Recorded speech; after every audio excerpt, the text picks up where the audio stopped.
Hey friends, Patrick here, and yes, today my baby girl is learning some C# together with us. Let's see. And what I want to show you today, you read the title right, 3 new LINQ methods we get with .NET 9. Yes, .NET 9, I know Microsoft is fast with updating in .NET, but anyways, there are 3 new methods, and these are count by, aggregate by, and index. Now, what I got here is an example console application. So for that, I have the character class with the name and the type, then also a player class with just the name, and also the player score with a player name, a level, and the score. And yeah, to be more precise, it's a record actually and not a class. But anyways, I think you get the idea. And I would like to start with the count by example, because the great thing here is what we can do is, as you can see, we have a characters list, and now we can group this list by something specific. For instance, the type, right? We have the character here with the name and the type. And now with the count by method, we can get the information how many characters we have with the type archer, for instance. So how many archers we got, how many warriors, and how many mages. And for that, we start with a for each. Quite simple, actually. And this time it's not the suggestion of IntelliCode, because what we want here now is first the group. I told you that we can group the list now by specific characteristics. And what I would like to do is, again, I want to group them by their type. So here we start with the count by method. And as you can, when I scroll a bit further down, as you can see here now, we have a function, and for that we can use a lambda expression for the selector. So here now what this would be is C for character, and then simply the type. All right, and that's it. If you fix this little typo here, so we have a group in essence of characters, and this is the characters are grouped then by their type. So now we should have 3 groups in the end: archer, warrior, and mage. And now let's just see how many we really got. So here now we can just write this to the console, and let's do something like there are, and now we say group, and then in this case the value, because as you can see here, the count by method returns a list in the end of key value pairs. So the key in our case would be the string, which is the type, and in this case, and the integer would be the number of characters. So here this is the value, so there are so and so characters of a type, and then we say group key like that.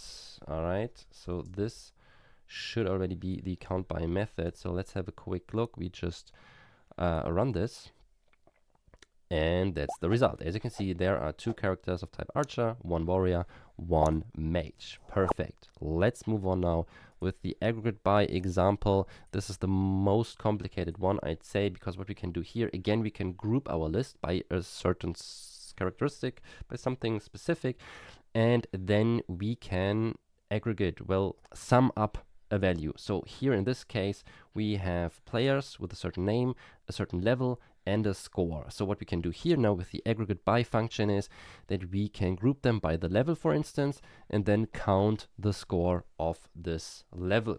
All right, so for that, again, for each, but since the expression is quite long, so let's just say we got the total scores by level first. Let me scroll a bit further down.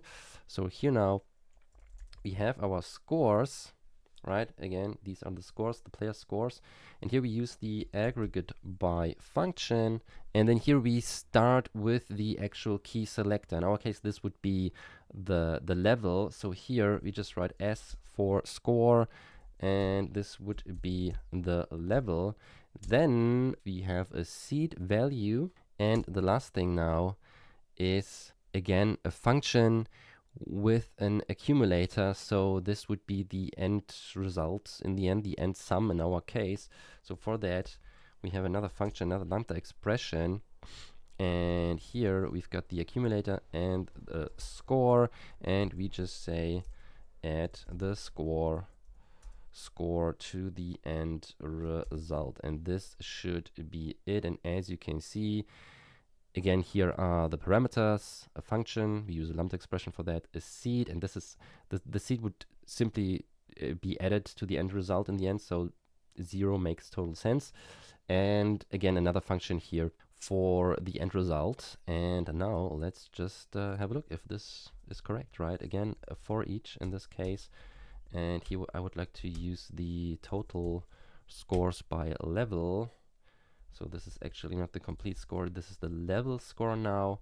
And again, I would like to use, or just write this into the console. So console write line. And here we have the following expression: total score for level. Again, key value pair is what we get. So level score key, meaning the actual level, all right, 1 or 2, is, and then the value, level score value. All right, let's try that. Comment this out and this in, or uncomment this. And here's the result. Total score for level 1 is 600, for level 2, 300. Let's double check. Again, here the aggregate by example. Yeah, I think this is correct. And again, for the seed, if I just add 1, for instance, run this one more time, and here we see on the screen that's the result, right? So yeah, do whatever you want to do with that. But now the last example is the index, and here, well, we just get the index. So we could now display the order when the players have been added to this list. Again, we use a for each here, and this time we get the following. We have an index and the actual player.